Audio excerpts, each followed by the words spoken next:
¿Usted está listo, preparado? Nosotros también estamos aquí listos y preparados para un nuevo capítulo de Agenda Agrícola que aquí comienza. Oiga, espectacular resultó la Expo Mundo Rural ahí en la estación Mapocho. Me imagino que usted habrá ido, habrá podido disfrutar y conversar con esa enorme cantidad de pequeños agricultores con tan diversos productos, realmente muy notable, muy extraordinario. Eso es lo que pasa en la agricultura chilena, lo que hacen los agricultores día a día, esas mieles, esos productos preparados, frutas, cuestiones deshidratadas, realmente fondos, hortalizas, muy notables. Si no fue, bueno, métase a la página ahí, INDAP, y puede revisar, porque realmente nos llena de orgullo a lo que están haciendo nuestros agricultores, y especialmente estos pequeños agricultores de nuestro querido país. Vamos a los titulares del programa de hoy. Hoy en Agenda Agrícola, alerta en gremio forestal por cierre de aserraderos, incendios, falta de seguridad y baja en plantaciones impactan el rubro. Revisamos cómo los hongos y el compostaje permiten a los agricultores mejorar la tierra. Y ANASAC nos cuenta qué está pasando en el campo con la agricultura regenerativa. Todo esto y más en un nuevo capítulo de Agenda Agrícola. Oiga, lamentablemente un sector tan importante, tan relevante como el sector forestal no se aspecta bien. La verdad que se han perdido aserraderos, se han perdido bosques, enorme cantidad de superficie de bosque, pérdida de competitividad, e incluso más. Los gremios del sector forestal estiman que en los próximos años podrían cerrar más de 100 aserraderos. O sea, realmente una situación complicada, complicada. Y para entrar en detalle y conocer bien este diagnóstico, tenemos aquí en estudio a Juan José Ugarte, presidente de la Corporación de la Madera Corma. Juan José, muchas gracias por estar aquí hoy día con nosotros. Encantado, Juan Pablo, compartir este espacio. No son muy gratas las noticias, pero tenemos que mirar el futuro con optimismo, porque el sector forestal es un sector demandado globalmente y Chile tiene todas las capacidades y competencias para retomar con energía una agenda forestal que colabore con el desarrollo del país. Y es tan importante. ¿Está en crisis el sector forestal entonces, Juan José? Estamos viviendo, Juan Pablo, la crisis más importante de los últimos 40 años. ¿Y cuáles son los principales factores que influyen en esta crisis más importante de los últimos 40 años? Claro, primero, imagínate un sector de que en 10 años, producto de los incendios intencionales, se le destruye el 30% de su materia prima. 700.000 hectáreas afectadas por los incendios. Esto significa una crisis de abastecimiento brutal. Parte las cadenas más largas de producción o quien tiene espaldas financieras para que, haciendo la pérdida, volver a invertir en bosque es una fracción de los propietarios. Y esa cosecha en el mundo forestal se da 20 años después. Entonces, ¿cómo reponemos el abastecimiento? ¿Cómo volvemos a plantar? Son situaciones que tenemos ¿Con incentivos? Absolutamente. ¿Están los incentivos? No existen. No existen, no hay ninguna política del Estado para recuperar los bosques quemados, ni menos para avanzar en las metas que Chile comprometió. Nos hicimos responsables, lo que hablabas tú de la pérdida de prestigio internacional. Chile se comprometió en la comunidad internacional de avanzar con 20.000 hectáreas de nuevos bosques al año y estamos retrocediendo en 35.000. Entonces, en vez de tener más 20.000, tenemos un delta de 55.000 hectáreas. Tenemos que ponernos las pilas para recuperar aquello. Se comprometió a propósito de la carbono neutralidad, fondo, y que evidentemente el mundo forestal es crítico, fundamental para conseguir esas metas. Claro, Chile tiene dos palancas para conseguir la carbono neutralidad: disminuir las emisiones y aumentar la captura. ¿Qué significa captura? De que el CO2 que está en el aire, en alguna manera queda depositado y devuelto al suelo. ¿Quiénes hacen esa pega? Los árboles. En esa maravilla que toma el CO2, se guarda para sí el carbono y le devuelve a la atmósfera solo oxígeno. Ese carbono o queda en la madera o queda repuesto en los suelos.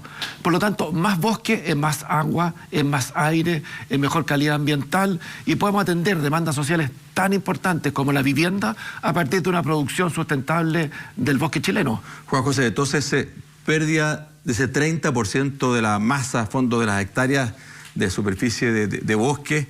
Ahí hay bosque introducido, bosque nativo, bosque, todo tipo de 30%, o sea, una brutalidad. Y no hay incentivos para la reforestación. ¿Qué otros elementos también son fundamentales para que este sector esté en esta crisis de abastecimiento del producto? Imagínate, en los últimos 4 años, productos del robo se han retirado del comercio lícito de la madera 167.000 millones de pesos. Wow. Felizmente, con la ley del robo de madera y con una acción decidida de la ministra Toá y el ministro Monsalve, se logró aprobar por unanimidad prácticamente en el Congreso, y hoy día eso ha retrocedido en un 85%. Es para confiar en que las leyes pueden ser efectivas, no como la que se ha presentado en incendio. Entonces, robo de madera, usurpaciones, Juan Pablo, tenemos 102.000 hectáreas usurpadas o sin posibilidad de acceso. Violencia, recién tuvimos hace 3 días un atentado brutal en Osorno. Cuando hay zonas más seguras, producto del estado de excepción, estos grupos terroristas se han desplazado a otras zonas, atacando contratistas que son, pero íconos del desarrollo rural, de la buena relación con las comunidades, particularmente a ellos, que son los que están logrando una misión de desarrollo de esos territorios común, compartido, han sido objeto de los ataques. Estos son estratégicos, son delincuentes, terroristas, organizados, con entrenamiento y capacidad. Entonces, suma esos factores: incendio, robo, usurpaciones y violencia, que han afectado y siguen afectando de manera muy importante al sector forestal, y con una ausencia de una política que apunte al desarrollo del sector. Estamos conversando con Juan José Ugarte, presidente de la Corporación de la Madera, Corma. Juan José, la gente tiende a relacionar el mundo forestal con las grandes empresas forestales. Pero aquí hay mucha pyme forestal, mucho fondo pequeño, mediano y pequeño productor. ¿Cuál es un poquito el mapa, así rápidamente, de qué estamos hablando y cuál es el impacto en la pyme forestal? Claro, estamos hablando de 270.000 trabajadores. Éramos 300.000, pero en los últimos 5 años hemos perdido 30.000 empleos, producto de estos más de 200 aserraderos que ya han cerrado y lamentablemente los que están por venir. Hay 24.000 propietarios de plantaciones y 90.000 de bosque nativo. O sea, estamos hablando de sobre 100.000 propietarios, 300.000 personas en conjunto que laboran y trabajan. Somos 1 de cada 4 empleos que se generan en la región de la Araucanía, 1 de cada 6 en la región del Biobío. Por lo tanto, somos el motor de desarrollo, la palanca de desarrollo junto a los otros sectores productivos en el Maule, en Ñuble, en Biobío, en Araucanía, en los ríos, y por lo tanto estamos afectando economías locales cuando soñamos con un país descentralizado, con buenos empleos, con perspectivas de desarrollo. El sector forestal en esa macrozona es un socio clave. Ahora, toda esta pérdida entonces de disponibilidad de madera impacta, cuando ya decías tú, una enorme cantidad de aserraderos que cierran y que van a tener que cerrar porque no tienen abastecimiento. Ese es el impacto real, y eso es, de nuevo, pérdida de empleo, pérdida de desarrollo, pérdida de competitividad, pérdida de crecimiento de las regiones. Claro, si nos asomáramos por la ventana para mirar cómo salimos de esto, hay 2 acciones fundamentales. Una de mediano y largo plazo, que es volver a plantar. En Chile hay 2 millones de hectáreas de suelo aptitud forestal sin cobertura vegetacional en proceso de erosión. Nos vienen a buscar literalmente, ha estado en todos los medios de Brasil, de Uruguay, de Paraguay, de Colombia, para que los recursos, la capacidad de ingeniería, la técnica, nuestros trabajadores vayan a forestar esos países cuando la pega en Chile no solo no ha terminado, sino que ha retrocedido. Pero entendamos, un eucalipto se cosecha a los 14, 17 años, un pino a los 20, 22, 24, o sea, estamos hablando de mediano y largo plazo.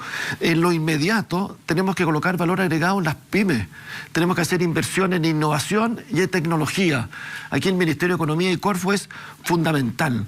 O sea, no van a subsistir las pymes que producen, lamentablemente, madera verde, que era parte de un giro que hacían los abuelos, que hacían sus padres, pero hoy día los nietos tienen que colocar mayor valor agregado, y por eso vemos de que este desafío que se ha planteado de construir 65.000 viviendas en Chile al año, 30.000 es el déficit de solo la región del Biobío. Al menos esas 30.000 del Biobío debieran ser de madera. Las licitaciones debieran ser para hacer viviendas de madera. Con eso activamos la región, recuperamos las pymes, hacemos inversión tecnológica, volvemos a activarnos de manera competitiva a nivel internacional. Las capacidades están, hay que concordar, digamos, que es un foco estratégico país. O sea, aquí sigue habiendo un mercado con un enorme potencial, Juan José, en la construcción, en la elaboración, por supuesto, de muebles. También, cuando tú lo has dicho en varias oportunidades aquí, en confección de ropa, cuando a través de la fibra. O sea, Chile tiene una tremenda oportunidad, no solamente desde el punto de vista medioambiental, esta captura de los gases de efecto invernadero, sino también, además hay un mercado muy solícito de estos productos. ¿Cómo entonces, esto es parte de los incentivos y es parte entonces del camino que Chile debería seguir? Claro, tal como tú describes, digamos, ¿cierto? La gama de productos de madera, de fibra, de biomasa, nosotros producimos la energía equivalente a 1 millón de hogares al día. Producto de que nuestra economía es totalmente circular, no hay residuos en el sector forestal. Entonces, el que se estén materializando inversiones en Brasil por 7.500 millones de dólares de recursos chilenos con ingeniería chilena, significa que hay un mercado global en franca expansión. El mundo está abandonando la economía basada en el carbón y los combustibles fósiles y colocándose en una economía basada en biorecursos. Los alimentos y los bosques son elementos clave para tener un planeta sostenible. Y eso la economía de los países desarrollados han madurado aquello y la demanda es creciente. Y por eso es una industria en plena expansión a nivel global, a nivel latinoamericano, y es una industria que se encoge en Chile, cuando fuimos los pioneros en la parte legislativa, en la parte técnica y en la parte de desarrollo de productos de calidad. Mira, y en todo este escenario, Juan José, además, durante casi 2 meses el puerto de Coronel, fundamental y muy importante, justamente ha generado todo un desarrollo ahí del proceso de exportación y también de importación de materias primas, insumos y qué sé yo, detenido, parado, ilegalmente parado, fondo, hay una situación muy complicada. ¿Logró revertirse el tema? ¿Cómo está ya? ¿Está operando normalmente? ¿Cómo ha sido la situación? ¿Y por qué ocurre lo que ocurrió, Juan José? Claro, fueron 54 días de paralización del puerto, como decías tú, por una toma ilegal de los accesos. Juan Pablo, con quema de la línea del tren, ni siquiera los trenes podían pasar. O sea, estamos hablando de afectación de la infraestructura pública, de infraestructura crítica para el sector de toda la macrozona sur. Y costó, digamos, ¿cierto?, el de poder llegar a una mesa de acuerdo. La intervención del ministro de Transporte fue clave para poder colocar a los actores y tener entonces un acuerdo. Ahora, para entender, volver a activar un puerto con toda la cadena logística que está atrás, nosotros calculamos que no antes de 2 o 3 meses. Porque se redistribuye todo, ¿eh? Exactamente. El 80% de la carga del puerto Coronel es carga forestal. Tenemos clientes muy importantes que tenemos que abastecer del retail de Estados Unidos, de grandes productores textiles en China, y por lo tanto hubo que redireccionar producción, logística, bodegaje hacia otros puertos con un sobrecosto, Juan Pablo, para mantener el prestigio de la marca chilena de solamente en transporte de 30 millones de dólares. Mira. Hablamos de una pérdida de otros 80 millones de dólares de la economía regional, de las pymes que no pudieron producir, de la microeconomía que se genera alrededor del tema de los puertos. Y por lo tanto es una situación terrible para un sector que ya ha sido golpeado por una región que requiere el de volver a apostar por el sector industrial. Yo creo que para todos los chilenos, la región del Biobío es la capital industrial de Chile. Sí. Entonces, cuando estamos hablando de industrias que son pilar de ese desarrollo y los puertos de salida, Chile tiene una economía fértil, una economía que se alimenta del comercio internacional, le estamos pegando a los pilares fundamentales para poder tener esas bases de desarrollo que nuestros vecinos aspiran. Tener buen trabajo, tener seguridad y el de tener una perspectiva de desarrollo, y eso hoy día son, lamentablemente, promesas incumplidas. Bueno, don Juan José Ugarte, presidente de la Corporación de la Madera, Corma, te quería agradecer la oportunidad de conversar contigo, además, con mucho, como siempre, fondo con muchos datos, de un poco lo que está detrás de estas cosas. Fondo, los titulares hablan entonces de la pérdida de competitividad del sector forestal, esta paralización ilegal del puerto. Esto tiene impacto real, concreto en las personas, fondo que viven, en el desarrollo, en las oportunidades de empleo, fondos en las perspectivas de los jóvenes, decir, bueno, me quedo aquí hay oportunidades en el desarrollo de un sector tan relevante como el sector forestal. Esto tiene impacto, y lo has descrito muy bien, Juan José, así que muchas gracias por la oportunidad de conversar contigo y de conocer este trasfondo de las cuestiones. Claro, Juan Pablo, hemos hecho un sobrevuelo, como mirado desde la altura. Cuando tú tomas los testimonios locales son dramáticos. Cuando un nieto que tomó la industria de su padre, que crió a su abuelo y tiene que despedir a todo su personal, se producen hechos dramáticos. Y esa es la realidad que están viviendo estos casi 100.000 propietarios y estos 270.000 trabajadores. Chile necesita, hemos planteado un desafío forestal para un Chile sostenible. El presidente Boric se comprometió en febrero en Cauquenes de tomar este desafío y esperamos que la cuenta presidencial pueda hacer una bajada de sus titulares. ¿Qué significa? De que como país, una visión de largo plazo, nos hagamos cargo del desafío forestal. Bueno, muy bien. Gracias, Juan José. Oiga, y atención a los jóvenes agricultores, mire, de Coquimbo y de Los Ríos, la región de Coquimbo y la región de Los Ríos, porque INDAP está invitándola a una cuestión que usted no puede estar ahí, a ser parte del programa de primer negocio rural. Vamos a la nota.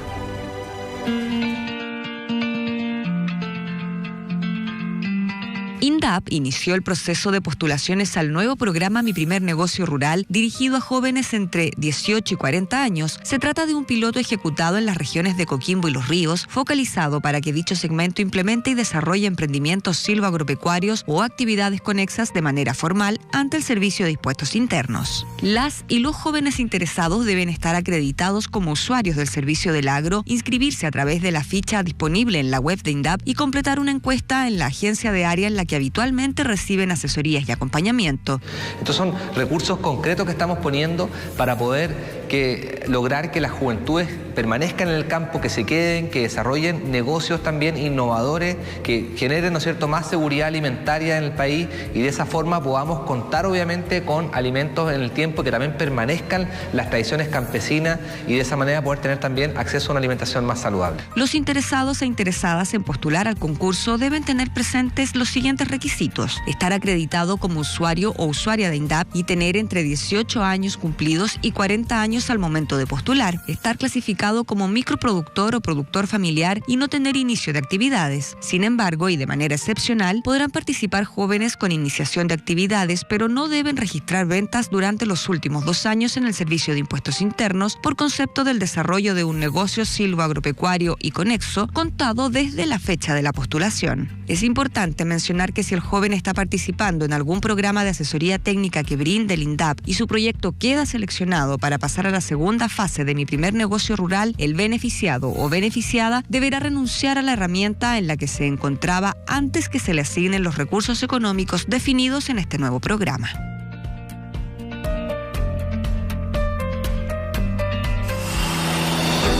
Bueno, ¿qué está pasando en el campo? Siempre ANASAC nos trae novedades, de distintas cosas, y en particular vamos a conversar sobre la agricultura y fruticultura regenerativa, una tendencia que está tomando bastante fuerza, interesante.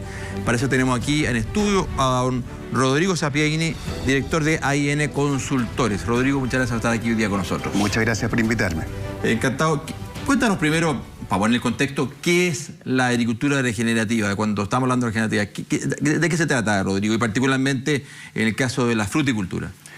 Sí, el gran foco, a diferencia de otras líneas de manejo más sostenible, es que en el caso de la agricultura regenerativa el foco está en el suelo, ¿ok?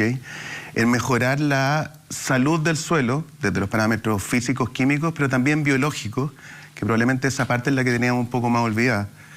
Y la verdad que no es tan distinto a lo que tradicionalmente se debiera haber hecho. O sea, hoy día el foco es mejorar el suelo para tener a la vez plantas más sanas y frutas más sanas y de mejor calidad nutricional. La lógica hoy día es pasar un poco del concepto y la filosofía de esto a tener una línea de trabajo que estos parámetros de suelo, que al final son un poco lo que te decía, aumentar materia orgánica, biología del suelo, biodiversidad, tengamos un dato que podamos comparar a la vez con la agricultura tradicional. Porque de alguna manera los últimos años se está introduciendo el concepto, pero más bien en la ganadería, y se habla de ganadería regenerativa. ¿Esto también es posible hacerlo en la fruticultura con todas las lógicas y las prácticas que existen en la fruticultura?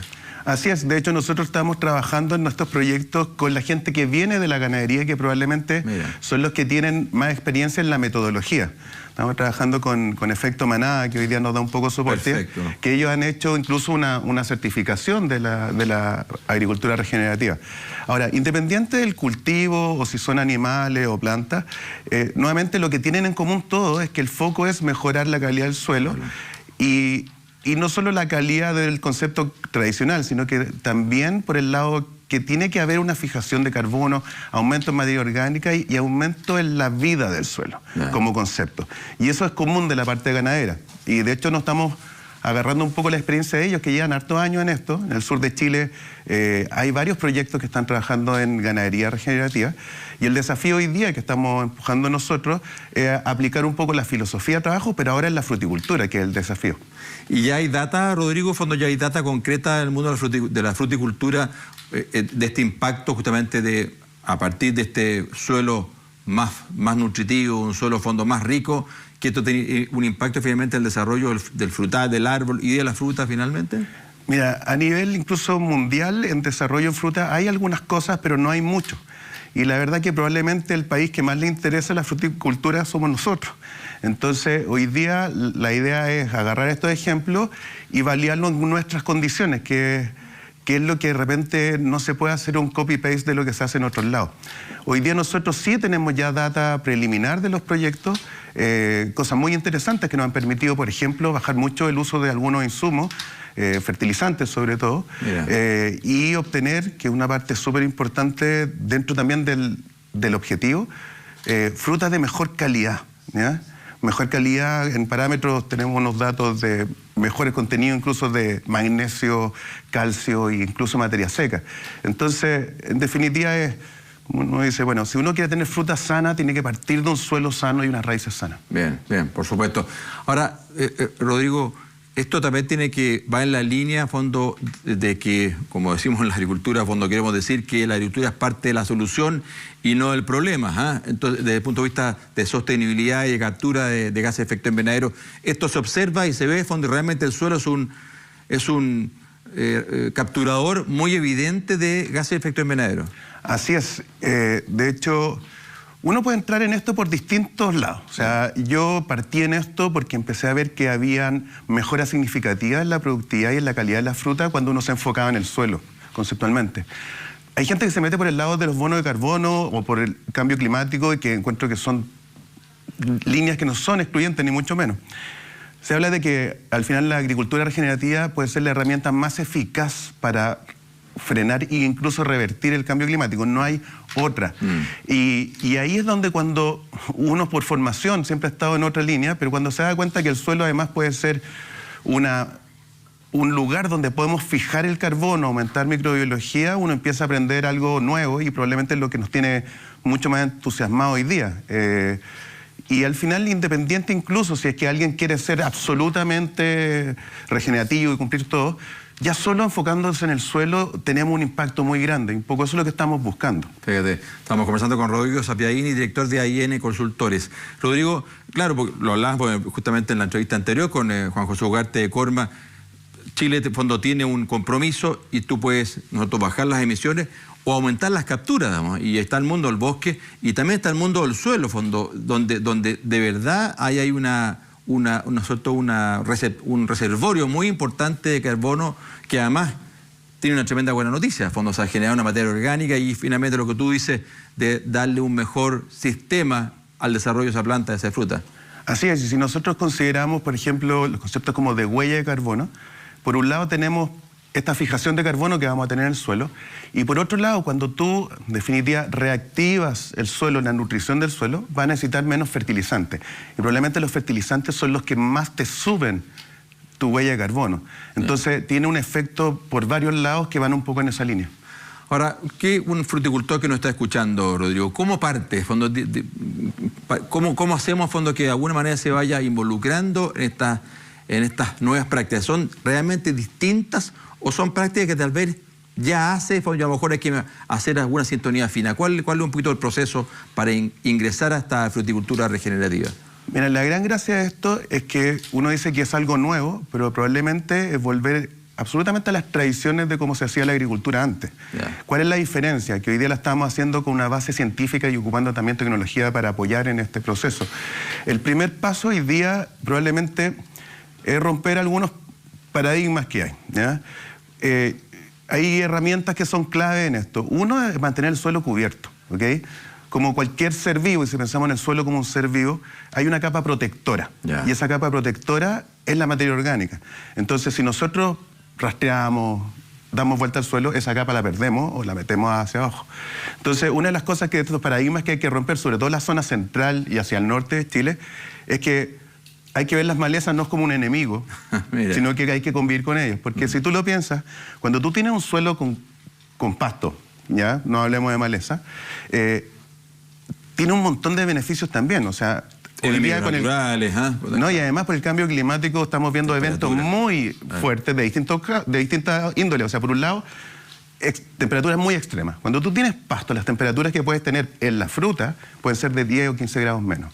Cuando tú tienes, por ejemplo, como pasó este año, inundación en la sexta región, séptima región, los cereceros, cuando no tienes nada, la verdad que el drenaje de ese sistema es muy malo y a la vez se cuesta mucho para poder secarlo y poder, por ejemplo, meterse a aplicar con algún producto.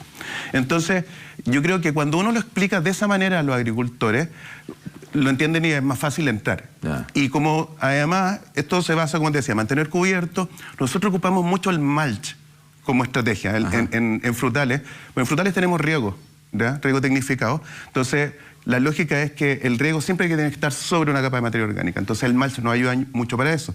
Nosotros entramos muchas veces, sin hablar de regenerativa a veces, pero aplicando algunas prácticas, por ejemplo, de infiltración de agua, con esta lógica. Entonces, cuando entras de a poco, mi estrategia siempre es decirle, mira, yo te voy a ayudar con estas problemáticas, sin todavía hablarle de todo lo otro, y cuando entiendes, digo, bueno, en definitiva estás haciendo agricultura regenerativa. Mira. Y el otro paso que estamos haciendo porque siempre hay un riesgo asociado a algo nuevo, ¿cierto? Entonces la estrategia que estamos ocupando es partir con unos pilotos, que en definitiva es decirle, mira, manejemos este cuartel o este lote de esta manera, y tú sigue con tu manejo convencional. Vale. Y hacemos una línea base, una evaluación inicial, y después vamos a ir evaluando los 12, 24 meses. Esa línea base, eso me parece interesante de cara desde el punto de vista medioambiental y desde el punto de vista, en fondo, incluso de la huella de carbono y eventualmente de vender bonos de carbono.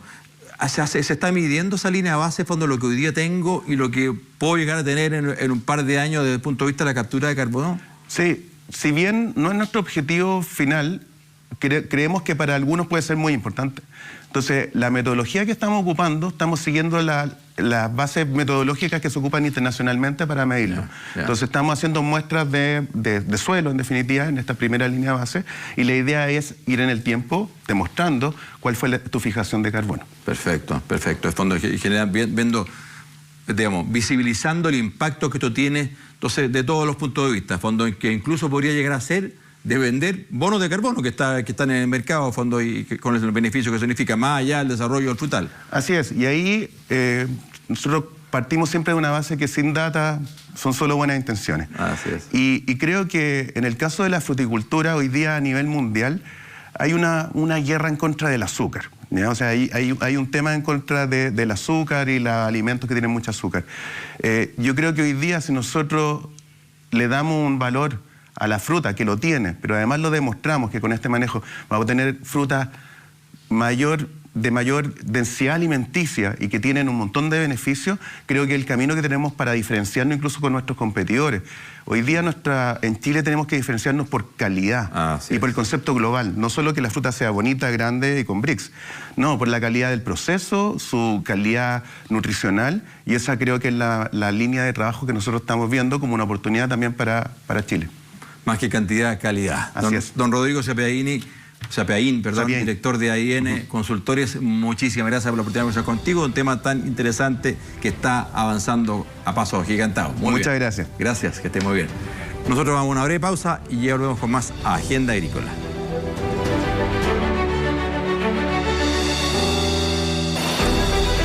Interesante. Bueno, fíjese que científicos chilenos siempre muy inquietos fueron a la Antártica, fíjese, a buscar posibles soluciones para este tremendo mal del Alzheimer. Y además están trabajando también en el mundo del compostaje con agricultores de la zona ahí de Cabrero. Para conversar sobre esto vamos a tomar contacto con don Ramón Ahumada, académico del Departamento de Química de la Universidad del Biobío.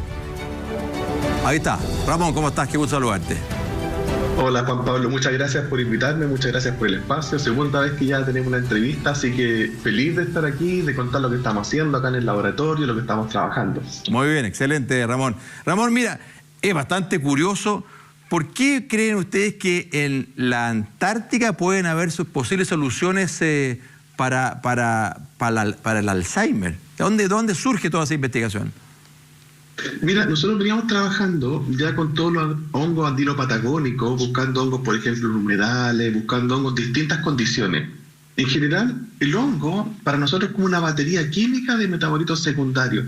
Y estos metabolitos siempre lo pueden encontrar una cierta condición que puede ser interesante de investigar. Ya. Entonces, nosotros en el laboratorio aislamos hongos. Entonces, lo atractivo de la Antártica, de llegar a estos lugares inhóspitos, extremófilos, es que esta batería química de los hongos puede cambiar de nuestra contraparte terrestre.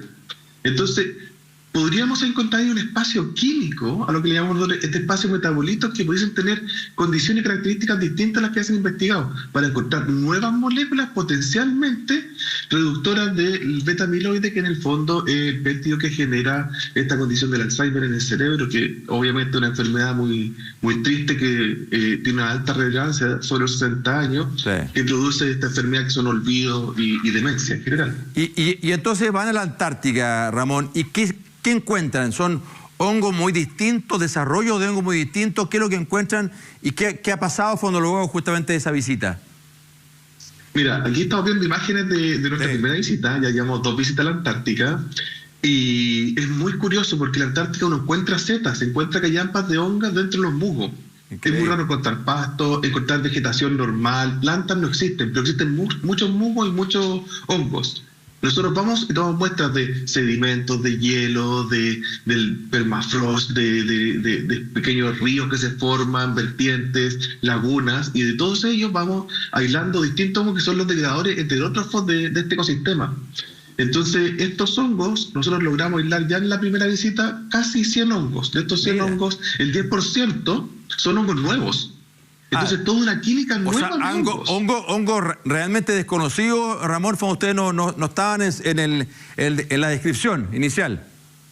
Claro, nosotros para poder describir un hongo, porque son organismos heterótrofos que son microscópicos, esto lo aislamos, lo llamamos placas en laboratorio, donde ya son visibles. Yeah. Luego de eso nosotros hacemos reacción de ADN y después analizamos todo este ADN en Corea, donde finalmente podemos ir descubriendo qué especies son. Entonces llega un momento en que algunas especies simplemente no están descritas y estas se lo llamamos especies nuevas. Y estas especies nuevas son las que nosotros esperamos tener todo este espacio químico y de análisis de investigación. Ahí, por ejemplo, estamos viendo imágenes en la base Julio Escudero, donde yo estoy aislando hongos endófitos dentro de los hongos.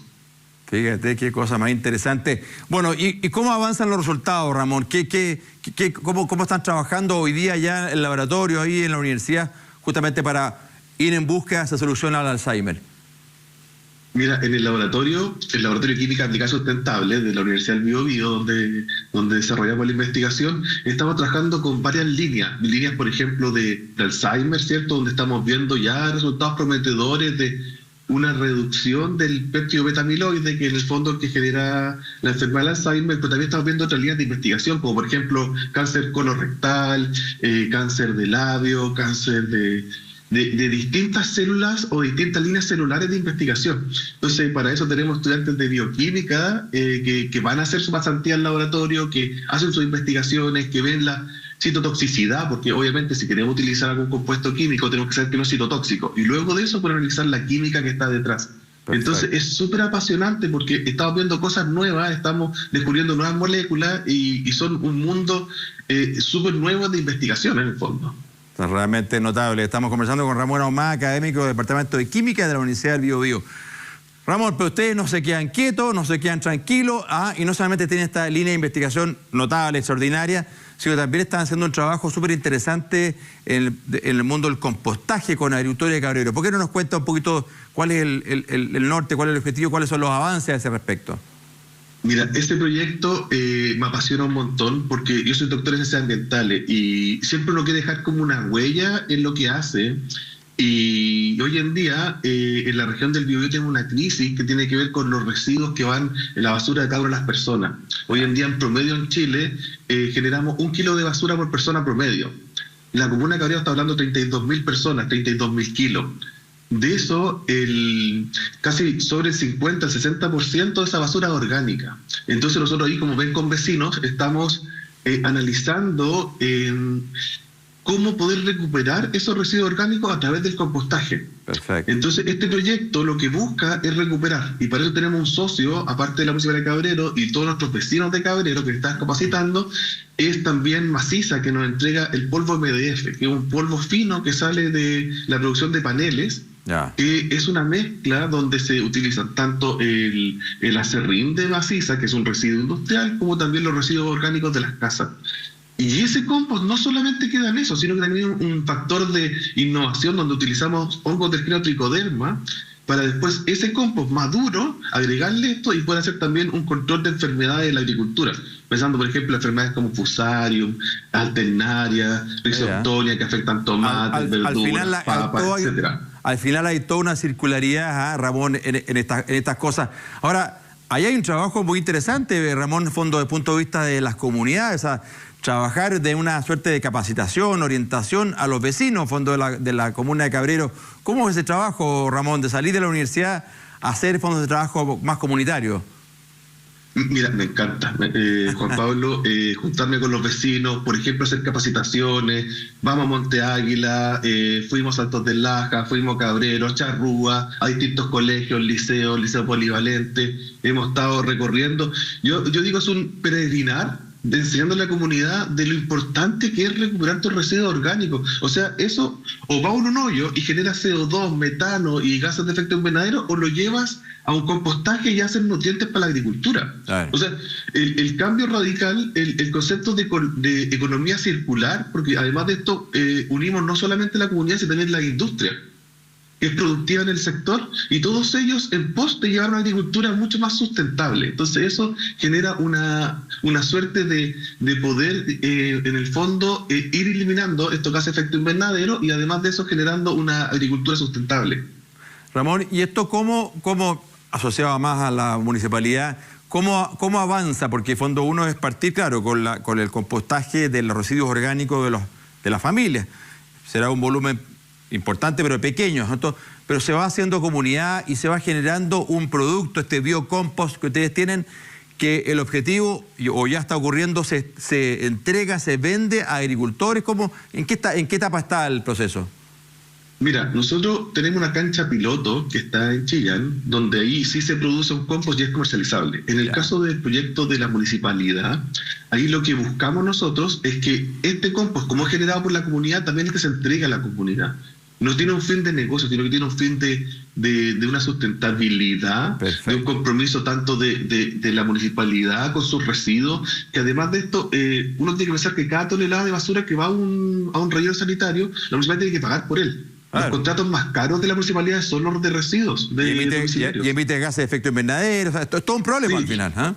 Es todo un problema. Entonces, el poder solucionar esto es una forma de que debería replicarse en toda la municipalidad. En este momento, Cabrero, tenemos un lugar donde vamos a poner la cancha de compostaje. Estamos en un proceso de ver las pertinencias ambientales, de tener todos los permisos, de montar esta cancha que esté en condiciones. Uno tiene que pensar que una cancha de compostaje puede ser entre 25 a 30 toneladas diarias. Entonces no es menor, porque uno pensando en los residuos tanto industriales como las casas, mucho lo que se puede llegar a recuperar en el concepto de huella de carbono. Entonces es muy apasionante en ese sentido, y pensando también que la agricultura local, la gente prodesal, que es nuestro primer scope de entrega de compost, también necesita esta regeneración de suelos degradados, de suelos que con mucho tiempo han llevado mucha agricultura y que necesitan una carga de nutrientes que en general en Chile lo importa, ni siquiera lo genera ellos mismos. Voy a hacer un comentario de género, Ramón, pero la verdad que me impresiona las imágenes que se muestran con los vecinos. Son puras mujeres, todas las dueñas de casa, sí. Están ellas involucradas, las mujeres son muy notables. ¿Eso así ocurre, Ramón? Sí, las dueñas de casa en general están muy a la par con nosotros. Ahí tenemos a la señora Margarita, a las distintas presidentas de las juntas de vecinos, ¿cierto?, que nos acompañan y que en el fondo son las que están en la casa y pueden también tener parte en este trabajo. O sea, igual también tenemos todo el trabajo con los colegios, y ahí son niños, niñas, 50 y 50, porque yo creo de verdad que el factor de cambio, quienes vienen a modificar el planeta, a ser más sustentables, son los niños. Los niños tienen una mentalidad muy distinta a la nuestra y entienden mucho de segregación en origen, entienden mucho. Uno va al colegio y están claritos, y tienen sus canchas de compost, tienen su compostero en los colegios, y hay colegios, y en general el profesor de biología lleva esta mochila de la sustentabilidad, del cambio climático, y uno va a dar conceptos que ellos ya conocen. Entonces uno se alegra mucho. Los niños ya lo traen, Ramón, los niños ya lo traen, ya están esencia. Están montados en este proceso. Nosotros perdimos eso, pero ellos ya vienen con esto, y cuando el gobierno regional del Biobío nos financia este proyecto, dice, oye, hay que hacer este factor de cambio, nos damos cuenta que los que tenemos que educar son los grandes, porque los niños ya están en el bote de la sustentabilidad. Así es. Bueno, don Ramón Ahumada, académico del Departamento de Química de la Universidad del Biobío. Me encantan estas entrevistas con académicos, porque ahí se nota cómo la academia desarrolla, piensa todo, y va ampliando fondos su mirada para temas específicos, concretos. ¿Qué mejor? Mira, resolver el problema del Alzheimer, la enfermedad del Alzheimer, buscar fondos, cómo hacer sustentable una comunidad de vecinos, fondo todos sus residuos orgánicos, temas específicos, concretos y con base científica para llevarlos a cabo. Ramón, muchísimas gracias por la oportunidad de conversar contigo y felicitaciones. Oye, Juan Pablo, muchas gracias por la invitación. Tú sabes, puertas abiertas para hablar temas de hongos, de la ecología de los hongos. Hay tantos temas. Cuando yo me metí en el mundo fungi hace muchos años atrás, yo nunca pensé que iba a ser tan apasionante y a ser tan, en el fondo, enriquecedor poder enseñar y ver cómo los hongos en distintas formas nos ayudan a nosotros en la comunidad. Perfecto. Entonces, feliz, siempre agradecer a mi Universidad del Biobío, donde trabajo, donde tenemos el laboratorio de química aplicada sustentable, el LabCAS, ¿cierto?, donde hacemos nuestra investigación. Así que muchas gracias, Juan Pablo, y cuando quieras estamos aquí disponibles para... Gracias a ti, cuídate, que estés bien. Hasta luego, gracias. Nosotros vamos a ir a pausa, pero antes, mira, vamos al siguiente dato agrícola. ¿Sabía que en el primer cuatrimestre de 2024 se exportaron 227,5 millones de dólares en hortalizas por sobre los 190,9 millones de dólares exportados en el mismo periodo del año 2023? Buen antecedente, sin agricultura no hay alimentos. Vamos a una pausa y ya volvemos con más Agenda Agrícola. Atención, esta es una tremenda oportunidad. La Sociedad Nacional de Agricultura ha impulsado junto al Centro de Políticas Públicas y Escuela de Liderazgo de la Universidad San Sebastián la tercera versión del programa Cultivando Líderes. Mire qué interesante. Nuestro objetivo es claro, promover la formación de líderes dinámicos y comprometidos que impulsen la discusión pública con una perspectiva proactiva y actualizada, mientras fomentan la colaboración y trabajan incansablemente hacia la sostenibilidad del sector agrícola. ¿Te gustaría ser parte de esta transformación? No esperes más para unirte a la próxima generación de líderes del agro. Así que visita inmediatamente www.sna.cl/cultivandolíderes para obtener más información y asegura tu lugar en el inicio de la tercera versión del programa, que será en el mes de julio. Es tu oportunidad de marcar la diferencia y dejar tu huella en el futuro del agro chileno. Como Sociedad Nacional de Agricultura, en conjunto con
una tremenda oportunidad, www.sna.cl/cultivando líderes, toda la información. Ahí lo esperamos. Agenda Agrícola.